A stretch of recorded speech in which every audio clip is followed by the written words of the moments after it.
In the deep blue arch of the sky, where white clouds drifted like buoyant islands, some wings were born to dominate, while others were born to seek meaning in the smallest things.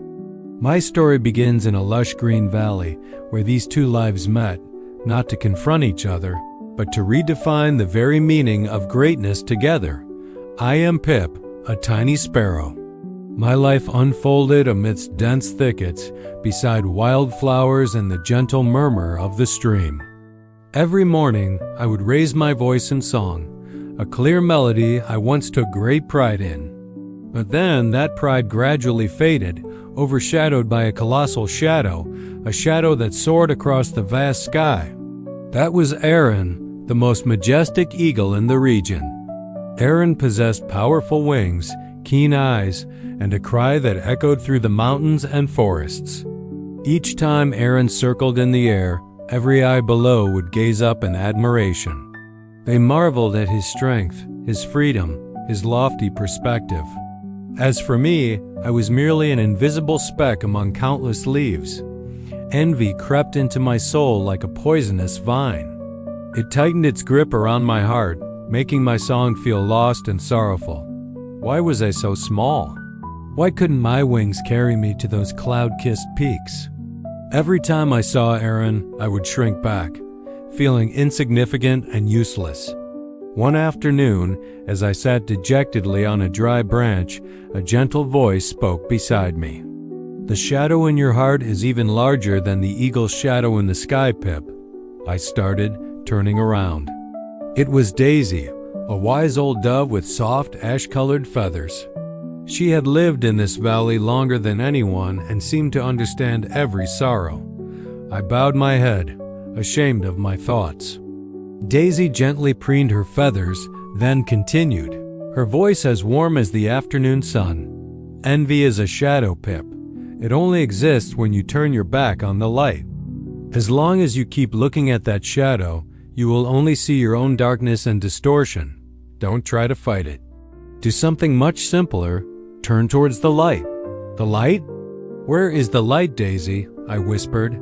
Daisy smiled, her eyes sparkling with wisdom. "The light is kindness, the care you can offer. It doesn't depend on the size of your wings or how high you can fly.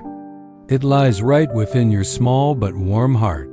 When you use your energy to uplift others, the shadow of envy will naturally recede and vanish." Daisy's advice planted a seed of thought in my heart, but at that moment I still didn't fully grasp its depth. Aeron's shadow was still too vast. Then one day the sky changed. Gray clouds gathered from nowhere, covering the entire valley. The wind began to howl, tearing at weak branches. A terrible storm descended. Rain poured down, thunder and lightning ripped across the sky. All creatures sought shelter. I huddled in a small tree hollow, trembling with fear. The storm raged all night, fierce and devastating. When dawn broke, the landscape was desolate. Trees lay scattered, the stream had turned wild. Amidst the mournful silence after the storm, I heard a faint, desperate cry. It seemed to come from the distant perilous cliff face. It was Aeron's cry. Curious and a little worried, I flew towards the cliff. The sight before me stunned me. Aeron, the mighty eagle, the ruler of the sky, was now trapped in a narrow crevice on the cliff face. Perhaps during the storm, a strong gust of wind had slammed him there. Aeron's large wings were wedged tight, unable to move. He looked pathetic, his feathers soaked, his once keen eyes now reflecting panic and exhaustion. A part of me felt a flicker of grim satisfaction. The one I had always envied was now helpless. But that feeling quickly passed, replaced by a powerful surge of compassion. I remembered Daisy's words, "Turn towards the light." Was this my chance to do just that? Fear still lingered. The wind still blew fiercely around the cliff, and I was just a tiny sparrow. A sudden gust could easily hurl me against the rocks. But the image of Aeron's despair spurred me on. I couldn't turn my back. Despite my trembling wings, I took a deep breath and plunged into the drizzle. I flew to a nearby wild berry bush, picked a juicy berry, and carefully flew back to the crevice. I dropped the berry near Aeron's beak. Aeron looked at me in surprise, then wearily swallowed the berry. After that, I flew off again, found a large leaf still holding a few drops of pure rainwater, and brought it back to Aeron. I continued to fly back and forth tirelessly, bringing tiny bits of food and small drops of water to the giant in distress. Aeron said nothing, only watched me silently with eyes I had never seen before, eyes devoid of pride, filled only with profound gratitude. After Aeron had regained some strength, I realized the problem wasn't just hunger and thirst. The crevice was too narrow. Aeron couldn't clearly see the way out. His wingspan was too large. One wrong move could injure him severely. But I was different. My small size now became an advantage. I could easily flit around inside the crevice. I flew in first, chirping brightly to guide him. "A little to the left, Aeron. There's a sharp rock there. Slowly fold your wings. That's right. Now gently push with your right foot." I circled around, guiding Aeron through each movement, each safe angle. Aeron, with absolute trust, followed my instructions. Finally, after a difficult effort, Aeron managed to maneuver his wings out of the crevice. With a powerful beat of his wings, he soared upwards, escaping the death trap. Aeron circled once in the air, then gently landed on the rock beside me. The majestic eagle bowed his head before the tiny sparrow. "Thank you, Pip. You saved my life." I was too arrogant to think that the strength of my wings was everything. I could only shyly shake my head. My actions had stemmed from compassion, not a desire for recognition. Aeron looked at me and said, "Let me show you the world I always gaze upon. Climb onto my back."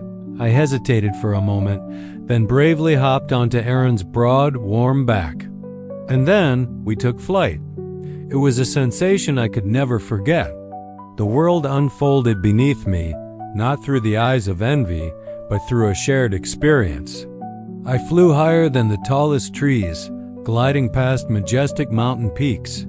My valley looked so beautiful from above, a lush green, peaceful painting. I saw my tree hollow and the branch where Daisy often perched. I realized that from up high, everything was part of a grand and beautiful whole. Nothing was small or meaningless. Aeron tilted his head and said, his voice carrying on the wind, "I always thought that flying this high was greatness. But today, I learned something even more important. True greatness isn't how high we fly, but how willing we are to humble ourselves to uplift others." From that day on, everything changed. The shadow of envy within me completely vanished, not because I had become like Aeron, but because I had found my own light. Aeron and I became close friends. Occasionally, Aeron would take me soaring through the sky, and I, in turn, would tell him stories of the small world below. I understood that each of us has our own place, our own unique value. The eagle has the power of the sky, and the sparrow has the song of the earth. My song now no longer carried the sad tint of comparison. It became clear, joyful, echoing throughout the valley, not to be admired, but simply to share the joy and beauty of life.